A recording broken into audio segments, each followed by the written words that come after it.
వేదికమైనటువంటి Lions club ఈనాటి సభాధ్యక్షులు మిగతా పెద్దలందరికీ నమస్కరిస్తూ వేదిక ముందున్నటువంటి లయన్స్ క్లబ్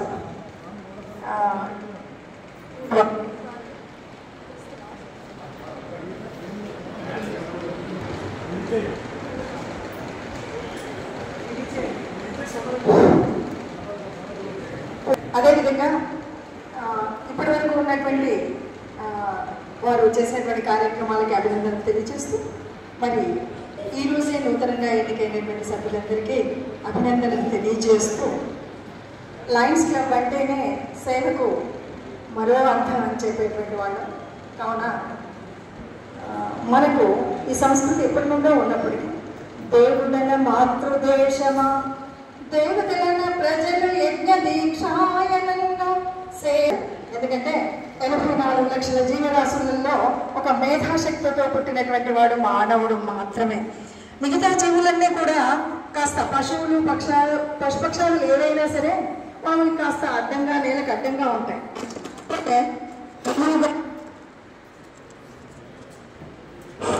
మనిషి మాత్రమే మేధస్సుని తలపైన పెట్టుకొని ఉంటాడు, ఆలోచించగలుగుతాడు, హృదయంలో పరమాత్మను నిలుపుకోగలుగుతాడు.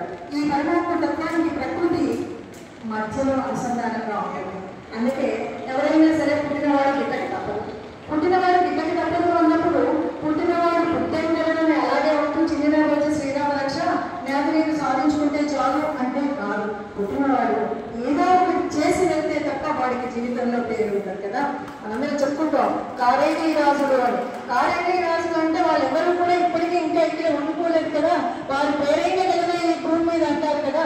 శివ చక్రవర్తి లాంటి వాళ్ళు మాత్రమే ఉంటారంటారు కదా.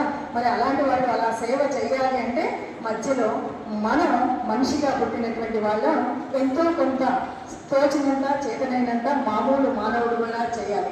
అయితే లయన్స్ క్లబ్ ద్వారా నిజంగా అభినందనీయం ఏంటంటే ఎంతోమంది అంధత్వంలోకి పోకుండా వెలుగునిచ్చే జీవితాన్ని ఒక జ్యోతి స్వరూపులుగా నిలపడానికి కారణమైనటువంటి లయన్స్ క్లబ్ మెంబర్స్ అందరికీ కూడా ప్రత్యేక ధన్యవాదాలు తెలియజేస్తూ నిజంగా ఎంతోమంది అంటే యాక్సిడెంట్లలో వాటిల్లో వీటిల్లో చనిపోయినటువంటి ఆ బిడ్డల వాళ్ళ యొక్క మిగతా అవయవాలని అప్పుడే ప్రాణాలు కోల్పోతున్నటువంటి వారి మరొకరికి అమర్చి ఆ ప్రాణాలు పోతున్నటువంటి ఆ బిడ్డల తల్లిదండ్రులకు కూడా ఈ బిడ్డల్ని చూపెట్టగలిగినటువంటి శక్తి ఉన్నటువంటి మరో బ్రహ్మరూపాలు నిజంగా లయన్స్ క్లబ్ మెంబర్స్.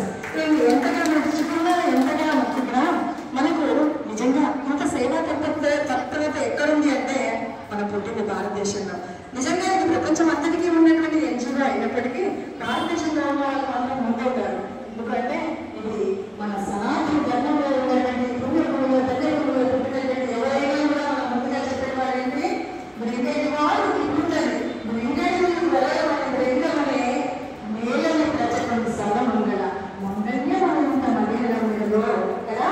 మనకి క్షీరసాగర మదనం జరిగేటప్పుడు అమృతం కోసం క్షీరసాగర మదనం రాక్షసులు దేవతలు చేస్తుంటే అందులో అమృతం కోసం చూసాం కానీ ఆలాహలం ముందొచ్చింది. మరి అలాంటి ఆలాహలం వచ్చినప్పుడు మింగేవాడు తన భర్త అయినప్పటికీ మింగమన్నది ఎందుకు? ఈ లోకంలో ఉన్నటువంటి ఈ లోకాలన్నింటినీ కాపాడాలి, సేవ చేయాలి, వీళ్ళందరినీ బ్రతికించుకోవాలి అనే ఆరాటంతో తన మాంగళ్యం ఎట్టి పరిస్థితుల్లో ఏమి కాదు అనేటువంటి ఆ ఆది దంపతులు ఆ పార్వతీ పరమేశ్వరులు మన తల్లిదండ్రులు. అందుకే కదా ఈ కౌటుంబిక జీవనం కేవలం మన భారతదేశంలో మాత్రమే ఉంది. భారతదేశం గొప్పతనం చెప్పాలి అంటే ఎన్నో